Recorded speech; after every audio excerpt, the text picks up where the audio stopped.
நான் உங்கள் சிப்பி பாறை ஜோதிடர் சாதிநாதன் ஜெயபாலாஜி. சந்திரன் ஒரு இடத்தை 7வது பார்வையாக பார்த்தான் என்று சொன்னார். அந்த இடம் மனதை சலனப்படுத்தும்.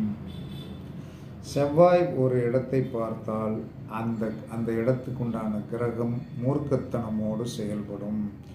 புதன் ஒரு இடத்தை பார்வை பார்த்தால் புத்திசாலியாக செயல்படும். புதன் ஒரு இடத்தை பார்க்குது, அந்த இடத்துல ஒரு கிரகம் இருக்குன்னா புத்திசாலியாக செயல்படும். செவ்வாயுடைய பார்வையில் எந்த கிரகம் இருந்தாலும் மூர்க்கத்தனத்தை காட்டும். சந்திரனுடைய பார்வையில் ஒரு கிரகம் இருந்தால் அந்த கட்டம் மனதை சலனப்படுத்திக்கிட்டே இருக்கும். சுக்கிரன் சுக்கிரன் எந்த இடத்த பார்க்குறோனோ அந்த இடத்துல ஆசைப்பட வச்சிடும். சுக்கிரன் பார்க்கின்றன ஆசையை கொடுக்கும். சனி எந்த இடத்த பார்க்குறோ அந்த இடத்துல எப்பயுமே தாமதம், தடைகள் இருக்கும். இதெல்லாம் பரிசித்து பார்த்துக்கிடுங்க, கண்டிப்பாக நன்றாக இருக்கும்.